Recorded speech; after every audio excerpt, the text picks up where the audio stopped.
자, 이번엔 민주당 내부 상황을 좀 짚어봐야겠습니다. 비명계와 친명계 갈등이 다시 한번 커지는 것 아니냐, 이런 우려가 나오고 있는데 이재명 대표의 발언이 주목받고 있습니다. 지난 촛불혁명 때 우리 국민들이 정말 그 한겨울에 아이들 손잡고 힘겹게 싸워서 박근혜 정권을 끌어내렸는데 결과가 뭐냐? 그 후에 나의 삶은 뭐가 바뀌었냐? 이 사회는 얼마나 변했나? 그 생각을 한다는 거예요. 뭐 좋아진 게 없다. 당신들 자리만 차지했지 뭐. 자리를 차지한 사람들이 색깔만 바뀌었지 세상은 바뀌지 않았고 내 삶도 바뀌지 않았다. 라고 생각한다고 하더라고요. 그래서 제가 그날 탄핵 의결이 되는 날 이 점을 사과드렸지 않습니까? 예, 정 변호사님. 자, 이재명 대표의 지금 발언 어떻게 들으셨어요? 글쎄요, 저는 저 이야기는 맞다는 생각이 들어요. 저도 그랬지만 사실은 그 지난번 박근혜 전 대통령 탄핵됐을 때 그리고 나서 문재인 정권이 들어섰을 때 많은 사람들이 박근혜 전 대통령을 지지하든 지지하지 않았던 많은 사람들이 기대하는 건 있었을 거예요. 왜 그랬느냐? 문재인 대통령 취임사 저 아직도 기억하거든요. 제가 아예 그 두 문자 따가지고 외웠어요. 기평 과공 결정으로. 기회는 평등할 것이다. 과정은 공정할 것이다. 결과는 정의로울 것이다. 이게 100%는 맞지 않는다고 하더라도 문재인 대통령이 대통령이 되면 한 60, 70% 정도라도 우리 사회가 그 정도로 나아가지 않을 것인가. 그다음에 또 뭐라고 이야기했습니까? 문재인 대통령이 사람이 먼저다라고 이야기했잖아요. 그런데 지난 그 문재인 정권의 그 기회가 평등했습니까? 과정이 공정했습니까?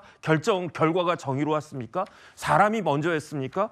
우리나라 공무원이 서해 바다에서 이렇게 표류하다가 순직했는데도 대한민국 정부가 한 게 뭐가 있었습니까? 대한민국 공무원은 사람이 아닙니까? 이런 이야기들이 계속 있었고 거기에다가 부동산 하늘 그 끝까지 올라갔고 이런 모든 것들을 보고 그래가지고 정권이 넘어가게 된 건데 네. 그런데 지금 만약에 윤석열 대통령이 탄핵이 됐는데 여기에는 누가 있느냐? 만약에 지금 대선이 치루어져 가지고 이재명 대표가 대통령이 된다라고 하면 제가 봤을 때는요. 많은 국민들이 어떻게 생각하느냐.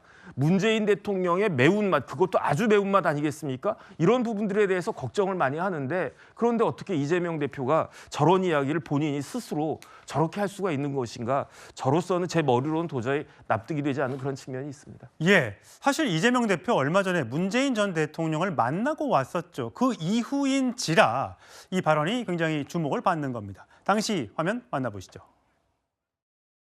어서 오십시오. 장희선 대통령. 예, 새해 복 많이 받으세요. 네, 건강하십시오. 예.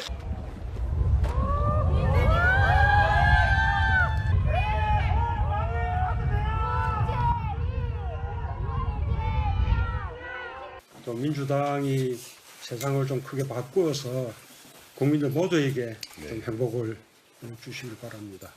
예, 혼란도 다 국민들의 힘으로 극복해 나가고 있는데 정말 위대한 국민입니다. 예.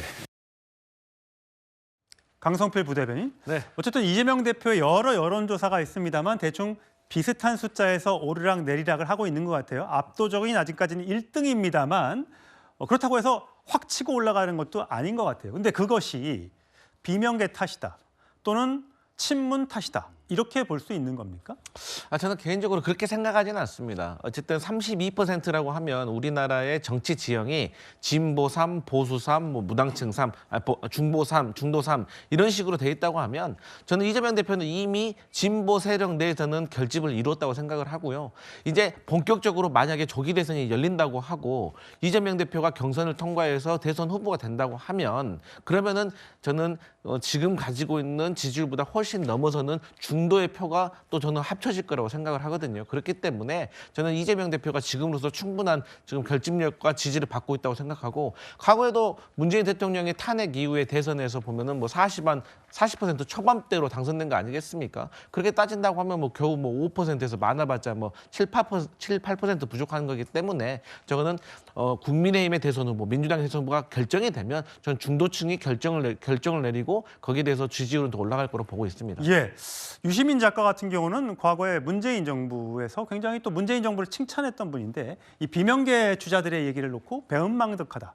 지도자 행세하지 말아라. 다른 직업 알아봐라. 책 많이 읽어라. 라고 하나하나 따박따박 비판을 했습니다. 과연 이것이 앞으로 혹시 있을 민주당의 대선 후보 경선 과정에 어떤 영향을 미칠지도 저희가 관심 있게 지켜봐야 할 것 같습니다. 여기에 대해서 고민정 민주당 전 최고위원이 이렇게 얘기까지 소개를 해드려야겠네요. 몇 년 동안 수박이라고 멸시하면서 그때 유시민은 어떤 역할을 했느냐. 민주당 입틀막 현상 오래됐다. 명비어천가 반대에 손가락질 어떻게 비판하느냐. 이렇게 얘기를 했습니다. 예, 민주당 소식 여기서 정리하고요.